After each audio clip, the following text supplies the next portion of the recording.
Alrighty. So, what is your most favorite place to read? On my bed or in a chair in the living room. A rocking chair. What is your policy on book lending? Oh, you've borrowed a lot of my books, so I think I have a fairly open and generous policy, wouldn't you say? Except, well, when they stay in the same house, that makes it. When they stay in the same house, I lend freely, because then I can get them back again. Especially if they're old books. If they leave the house, I'm rather reluctant. Mm-hmm. You don't lend out your friends on the peril of never seeing them again. Yeah. Yeah. Do you ever dog ear books? Dog ear books? No, I don't. That's like bending down the corners on the pages. I really don't do that at all. However, I dog ear almost every bookmark in my possession. I fold them up, I bend them up, I twist them up. So I take it out on the bookmarks. It is a fearful sight.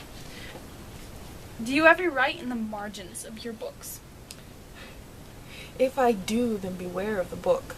I only write in margins when I strongly disagree with the author and I want to make sure that I'm properly thinking out about what I'm reading, so I'm not just drinking in the bad philosophy.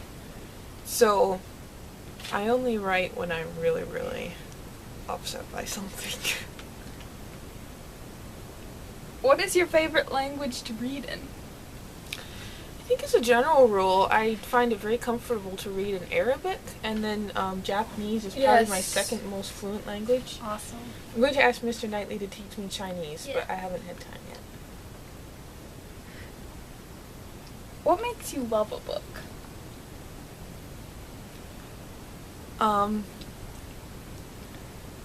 Gut-wrenching epicness. It can be sad, it just needs to plumb the depths of my emotions.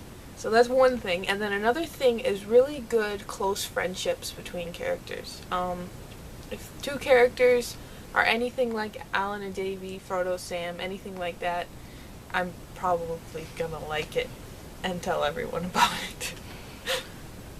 What will inspire you to recommend a book? If it has good morals, so I generally am very cautious about recommending books, and I don't recommend books unless I can feel really, really good about recommending them, so it has to be good quality and then good morals in a book. It's always good. Yeah. You don't want to recommend a book with bad morals.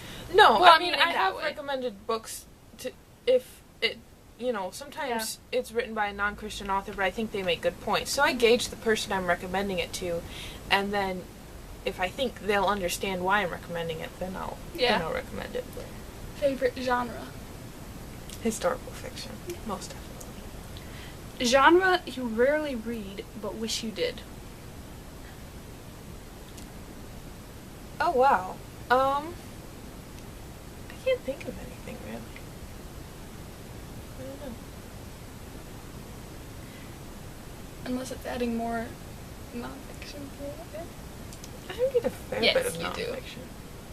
Alright. Favorite biography? Oh yes. Well, when I was younger, I read The Hiding Place by Corrie ten Boom several times, and that was one of my favorite biographies when I was growing up. Just her story and her faith in the Lord. I read tons of her books. Even some of the little-known ones, I scoured the library system for them.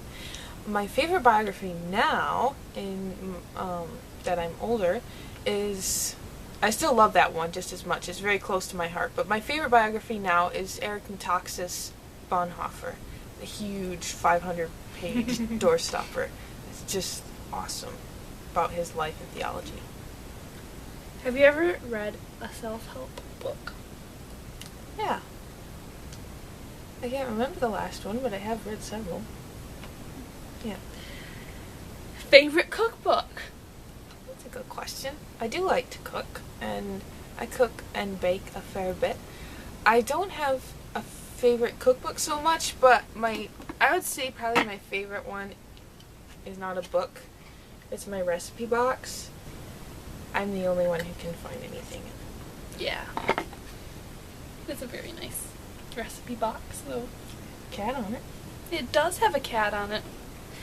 Most inspirational book you've read this year. It can be fiction or nonfiction. Oh, definitely, without a doubt. Anne Voskamp's 1,000 Gifts. That's inspired me to keep my own 1,000 gifts list. Just focusing more on being grateful to the Lord for the hard graces and the happy graces that He brings into my life. So that was a huge inspirational book for me. Thank you for joining us for part 1 of our literary book tag. This has been a great deal of fun. Thanks to Junior B for helping. We're going to be back with the second half of the tag on Friday, so look out for another vlog then. Until then, we'd love to hear from you in the comments, hear your answers to these questions, or what you think of our answers, and have a great week.